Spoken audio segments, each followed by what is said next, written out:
আসানসোল পৌর নিগমের 63 নম্বর ওয়ার্ডে তৃণমূল কাউন্সিলর সেলিম আক্তার আনসারির কুলটির পাতিয়ানা মহল্লার একটি বসত বাড়ি ছিল। সেই বাড়িটি শুক্রবার সিল করল বেসরকারি গৃহ ঋণ প্রদানকারী সংস্থার আধিকারিকরা। উপস্থিত ছিলেন কুলটি থানার পুলিশ আধিকারিকরাও। সংস্থার আধিকারিকরা জানান, সেলিম আক্তার আনসারি ও সামিম আক্তার আনসারি 2018 সালে 19 লক্ষ টাকা গৃহ ঋণ নিয়েছিলেন। প্রায় 2 বছর অতিক্রান্ত, ঋণ পরিশোধ করতে ব্যর্থ হয়েছেন তারা। তাই আদালতের নির্দেশে বাড়িটি সিল করে নিজেদের দখলে নিল ওই সংস্থা। বর্তমানে এখন ঋণের সংখ্যা প্রায় 32 লক্ষ টাকা। এখানে আমরা লোন দিয়েছিলাম। সেলিম আক্তার আর সামিম আক্তার আনসারি আমাদের কাছ থেকে লোন নিয়েছিল 2018 সালে 19 লাখ টাকা। তা আমরা অনেকে আজ 2 বছর হয়ে গেল, আমাদের কাছে কোনো উনি ইএমআই দেননি। তারপর সারফেসি অ্যাক্টে এনার বাড়িটা আমরা পজিশন নেবার জন্য আজকে এসছি। রেসপেক্টেড সিজিএম স্যারের অর্ডারে আমরা আজকে এই ভিআইটা ফিজিক্যাল পজিশন নেব।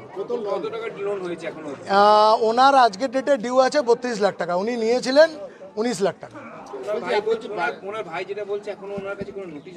না, আমরা অনেকবার নোটিশ দিয়েছি এবং রিসিপ্টও আছে এবং তার কপিও আমাদের কাছে আছে এবং আমরা দেওয়ালেও চিঠিয়েছিলাম যে কোর্টের অর্ডার সমস্ত কিছু।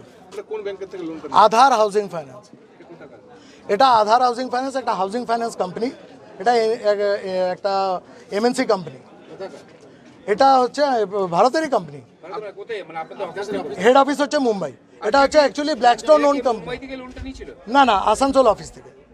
যদিও এ বিষয়ে সেলিম আক্তার আনসারি ভাই সামিম আক্তার আনসারি বলেন, ঋণ নিয়ে তিনি কিছুই জানেন না, বাড়িটি ছেড়ে দেওয়া হয়েছে।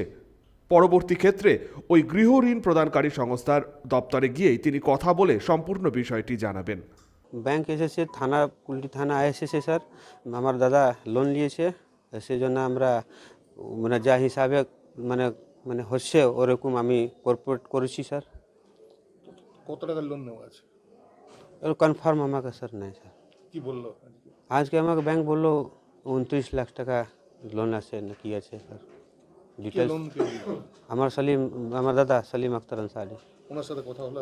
না, আমার কোনো 1.5 মাস থেকে জব ওখানে পালিয়েছে, তো কোনো আমার সঙ্গে কোনো কথাই নেই, কোনো আমার জানকারি নেই স্যার।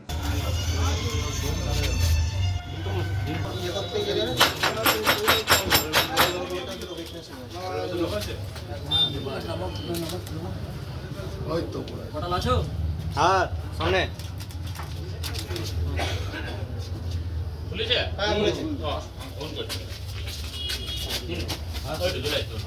ফোন লাগাই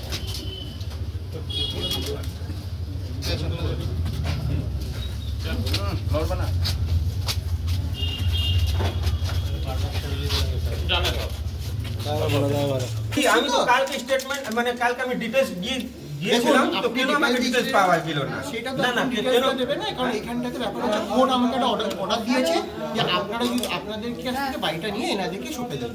আপনারা অনেক দিন ধরে পয়সা দেন, যদি আপনার কাছে কোনো ঊর্ধ্বতন কোর্টের অর্ডার থাকে, ডিআরটির কোনো অর্ডার বা অন্য কোনো কোর্টের কি কোনো অর্ডার আছে আপনার কাছে যে অর্ডারটা দেখিয়ে যে এইটা আমি এক্সিকিউট? আপনার হাতে কোনো নাই স্যার।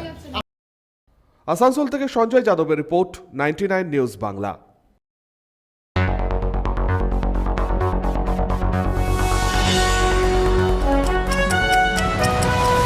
আপনারা দেখছেন 99 নিউজ বাংলা। বদলাবো আমরা।